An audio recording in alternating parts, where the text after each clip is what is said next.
Hello everyone. Last lecture में हम polyester के बारे में बात कर रहे थे। हमने स्टार्ट किया था सिंथेटिक फाइबर्स के बारे में। सिंथेटिक फाइबर्स में 3 तरह के फाइबर्स के बारे में हमने पढ़ा था, rayon, nylon and acrylic and polyester. ठीक है, तो रेयॉन के बारे में हमने ये पढ़ा था कि उसको आर्टिफिशियल सिल्क भी बोला जाता है। ठीक है, क्योंकि सिल्क की सारी प्रॉपर्टीज़ उसमें होती हैं और वो बनता है वुड पल्प से। फिर हमने डिस्कस किया था नायलॉन के बारे में।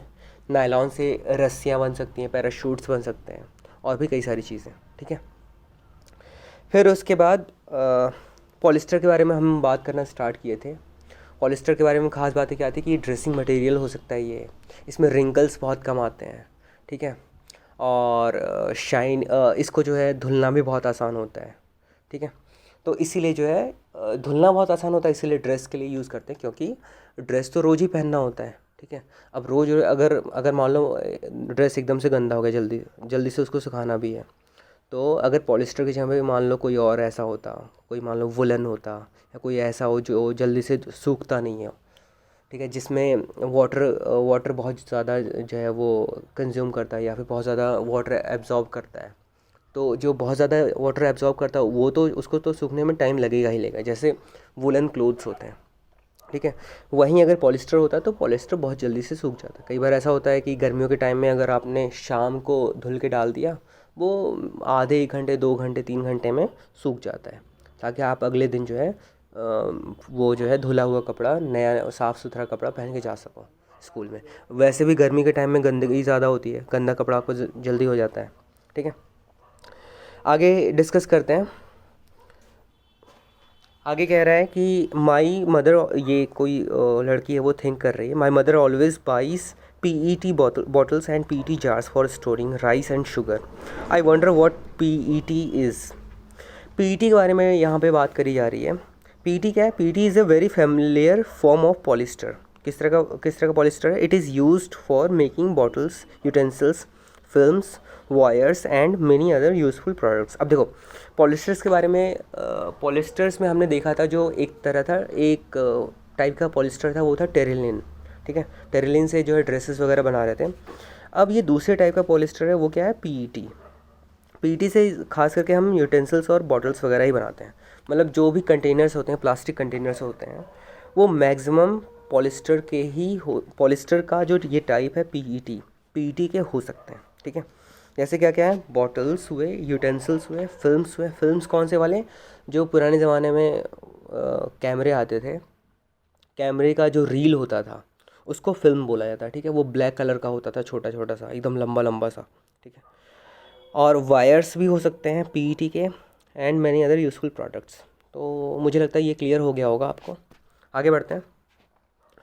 इसके बारे में आगे कह रहा है, we wear sweaters and use shawls और blankets in the winter. Many of these are actually not made from natural wool, though they appear to resemble wool. These are prepared from another type of synthetic fiber called acrylic.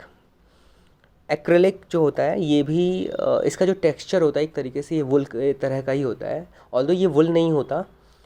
लेकिन इसको हम use क्यों करते हैं acrylic?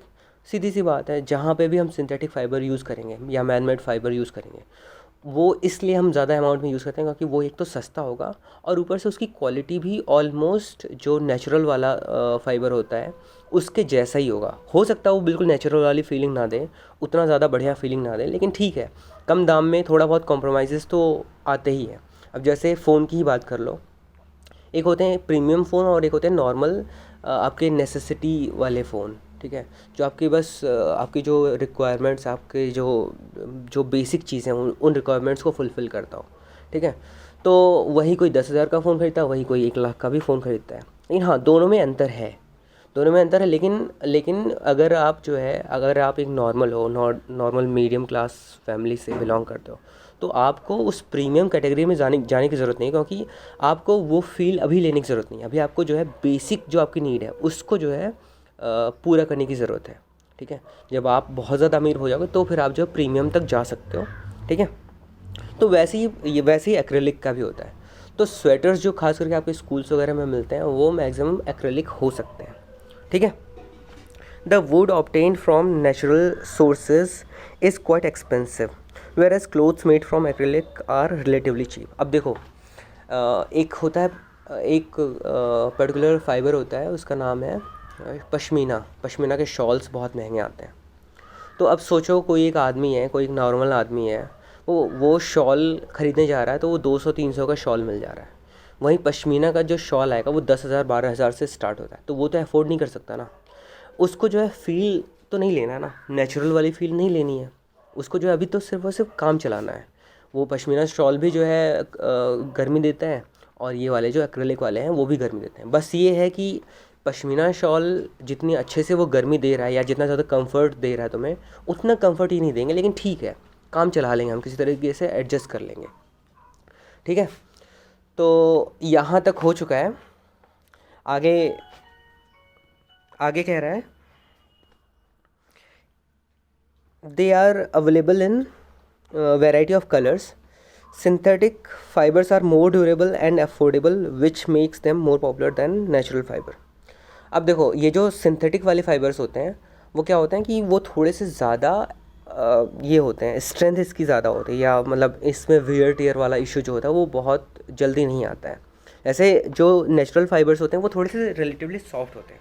अब कोई भी चीज़ जो सॉफ्ट होगी उसको तो थोड़ा सा वो ज़्यादा डेलिकेट प्रोडक्ट होता है, वो ज़्यादा डेलिकेसी उसमें होती है। डेलिकेट मतलब बहुत ज़्यादा नाजुक होता है, तो वो जल्दी घिस भी जाता है। तो आप देखोगे कई बार ऐसा होता है कि अगर बहुत ही ज़्यादा आपने प्रीमियम कुछ ख़रीदा, कुछ महंगा शर्ट वगैरह लिया और वो जल्दी से घिस गया, ठीक है, तो वो क्यों हुआ होगा? क्योंकि वो नेचुरल, उसमें नेचुरल फाइबर यूज़ किया गया होगा, जिसकी वजह से जो डेलिकेट होता है बहुत ही ज़्यादा सॉफ्ट होता है, तो उसमें वियर टियर की वजह से जो है जल्दी से वो घिसना स्टार्ट हो गया होगा।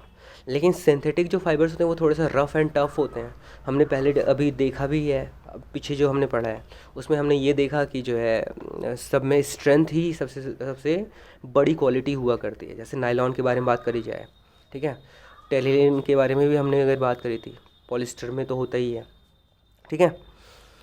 तो ये ज़्यादा ड्यूरेबल होते हैं, ज़्यादा दिनों तक चलते हैं। आपके घर में अगर आपने इसका एक्रेलिक का आपने स्वेटर रख लिया तो चले जा रहा है, वो जो है उसमें कुछ दिक्कत आ ही नहीं रही है। वहीं पे दूसरा कोई स्वेटर है जो नेचुरल फाइबर का, हो सकता हो नेचुरल फाइबर का जो स्वेटर है उसका कलर फेड नहीं होगा, लेकिन हो सकता हो, लेकिन वो जल्दी से जो है कुछ दिनों में ऐसा लगता है कि वो ओल्ड होने लगा है, ठीक है। तो इसीलिए जो है ये थोड़े से ज़्यादा पॉपुलर होते हैं। इसीलिए वो जो पॉपुलर ब्रांड्स हैं स्पोर्ट्स वाले, जिनके बारे में मैंने पहले भी डिस्कस किया है, एडिडास, नाइकी वगैरह, ये ज़्यादा फेमस ब्रांड्स हैं ऑल ओवर वर्ल्ड। ये बहुत ही ज़्यादा फेमस है। इनकी बिक्री जितनी होती है, इनकी जो कमाई है, वो जितना इन सब कंपनियों की कमाई उतनी नॉर्मल कंपनीज़ की कमाई नहीं है, ठीक है। आगे बढ़ते हैं। Characteristics of synthetic fibres. Synthetic fibres की ख़ास बातें क्या हैं? Synthetic fibers possess a unique characteristic which make them popular dress materials. They dry up quickly, are durable, less expensive, readily available and easy to maintain. तो एक करके हम जो इसको डिस्कस करते हैं। ये ड्राई अप क्विकली, ठीक है। ये क्विकली ड्राई क्यों होते हैं? क्योंकि क्या होता है कि ये जो फाइबर्स होते हैं इसके अंदर आपस में जो है पॉलीमर्स के बारे में हमने बात करी थी। तो पॉलीमर्स जो होते हैं, तो जो वो सिंगल यूनिट होते हैं, जो बेसिक यूनिट होते हैं, वो सारे एक दूसरे से जुड़े हुए होते हैं, ठीक है। तो उन यूनिट्स के बीच में स्पेस बहुत कम होता है। स्पेस बहुत कम है तो मतलब जैसे हम पानी में उसको सोक करेंगे तो पानी उसके बीच में जो है अपनी जगह बनाने के लिए जा ही नहीं पा रहा, उसके बीच में जो है घुस ही नहीं पा रहा पानी। तो पानी अगर उसके अंदर नहीं जा पाएगा, फैब्रिक के अंदर बहुत अच्छे से अगर नहीं जा पाएगा, तो जो है सीधी सी बात है वो सरफेस पे ही रह जाएगा। सरफेस पे ही रह जाएगा तो हल्का सा जो है हवा वगैरह आया तो वो जो भी सरफेस पे भी रह गया था वो भी जो है सूख जाता है, वो भी अलग हो जाता है। और वहीं पे अगर नेचुरल मान लो कॉटन की बात करिए, कॉटन का शर्ट आपने लिया, तो कॉटन के शर्ट में क्या है कि उसमें वो चूँकि पूरा का पूरा नेचुरल है, तो उनमें जो जो स्मॉलेस्ट यूनिट्स होते हैं, यूनिट्स के बीच में जो गैप्स होते हैं वो थोड़े से रिलेटिवली ज़्यादा होता है, ठीक है। गैप ज़्यादा होगा तो उसके बीच में पानी अच्छे से चला जाता है, ठीक है। तो उस पानी को वापस से बाहर निकलने में थोड़ा सा टाइम लग जाता है, ठीक है। पानी को बाहर निकलने में टाइम लग जाएगा तो इसलिए जो है वो जल्दी से सूखते नहीं हैं, ठीक है। आर ड्यूरेबल, हमने ड्यूरेबिलिटी अभी डिस्कस करी जितने भी सिंथेटिक फाइबर्स होते हैं उनकी ख़ास बात ही मैक्सिमम सिंथेटिक फाइबर्स की ख़ास बात ही यही होती है कि वो स्ट्रेंथ उनकी बहुत ज़्यादा होती है। जैसे हमने नायलॉन के बारे में डिस्कस किया था, ये लेस एक्सपेंसिव होते हैं क्योंकि लैब में बनाना है, लैब में बहुत ही आसानी से बन रहा है, केमिकल्स हैं, केमिकल्स रेडिली अवेलेबल होते हैं, बहुत इजीली अवेलेबल होते हैं। ठीक है, तो केमिकल्स इजीली अवेलेबल हैं तो केमिकल्स से जो है बहुत ही ज़्यादा आसानी से बन जाएगा। जितना हमें बनाना है उतना ज़्यादा बन जाएगा क्योंकि केमिकल्स तो बहुत ही ईज़िली अवेलेबल हैं। हम लोग के लिए नहीं, और जो आम लोग हैं उनके लिए केमिकल्स ईज़िली अवेलेबल नहीं होते हैं। केमिकल्स हर कोई नहीं खरीद सकता। केमिकल्स ख़रीदने के लिए आपके पास प्रॉपर सर्टिफिकेशन वगैरह होना चाहिए, आपके पास पास होना चाहिए ऐसा कि जो है आप ख़रीद सको। ठीक है, जैसे कई सारी जगहों पे बाहर की कंट्रीज़ में, अमेरिका जैसी कंट्रीज़ में क्या होता है कि वहाँ पे आप जो है ऐसे ही जाके शॉप पे किसी भी मेडिकल स्टोर पे जाके आप कुछ भी दवाई खरीद नहीं सकते। वहाँ पे आपको जो है प्रेस्क्रिप्शन दिखाना पड़ेगा तभी आप खरीद सकते हो। वैसे अपने यहाँ पे केमिकल्स को लेके भी है, तो केमिकल्स अगर आपको ख़रीदना है तो प्रेस्क्रिप्शन दिखाना पड़ेगा या आपको अपनी अथॉरिटी दिखानी पड़ेगी कि आप किस वजह से ख़रीदने जा रहे हो। ठीक है, तो लेस एक्सपेंसिव और रेडिली अवेलेबल, ये दोनों ही एक दूसरे की काउंटर पार्ट हैं। ठीक है, क्योंकि रेडिली अवेलेबल होगा, बहुत ही आसानी से मिलेंगे, तभी ये जो है सस्ता होगा। ठीक है, अगर बहुत ही मुश्किल से अवेलेबल होता तो फिर ये महंगा होता। एंड ईज़ी टू मेंटेन, इसको मेंटेन करना बहुत आसान होता है। इसमें क्रीजेज़ वगैरह नहीं पड़ते हैं जो मुड़ जाता है जगह जगह से। जो कॉटन शर्ट्स होते हैं, कॉटन शर्ट्स आपने अगर एक बार धुल दिया तो उसको बिना आपने साफ़ किए, बिना प्रेस किए उसको जो है पहन नहीं सकते। लेकिन वहीं अगर ये सिंथेटिक फाइबर से बना हुआ है तो वो आप इजीली पहन सकते हो। ठीक है, आपको प्रेस करने की भी कई बार ज़रूरत नहीं पड़ती है। आगे बढ़ते हैं, एक्टिविटी 2 के बारे में डिस्कस करते हैं। कह रहा है कि take 2 cloth pieces of the same size रफली half a metre square each. One of these should be from natural fiber, the other could be a synthetic fiber. You can take help of your parents in selecting these pieces. Soak the pieces in different mugs, each containing the same amount of water.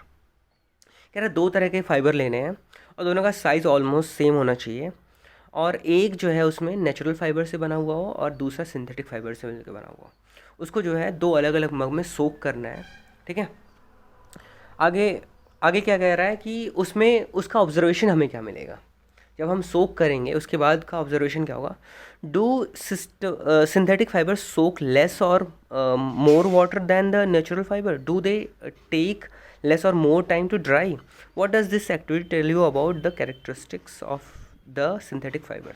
ये हमने वैसे भी discuss कर लिया है, लेकिन हाँ, अगर आप लोग जो है ये एक्टिविटी करते हो तो आपको ज़्यादा क्लियर होगा। और science is all about observing things, और ऑब्जर्व आप कैसे करोगे? एक्टिविटीज़ करके, परफॉर्म करके। ठीक है, जो भी आप ऑब्जर्व करते हो तो उससे आपको ज़्यादा क्लियर होगा। और साइंस में अगर आप एक्टिविटीज़ करते हो, एक्सपेरिमेंट्स करते हो तो आपको ज़्यादा मज़ा आएगा, आपको जो है आप साइंस से ज़्यादा रिलेटेबल फील करोगे। ठीक है, अगला एक्टिविटी क्या कह रहा है? Take the pieces of the containers after 5 minute and spread them in sun for a few minutes. Compare the volume of the water remaining in each container. ठीक है, तो ये कंटेनर के बारे में बता रहा है।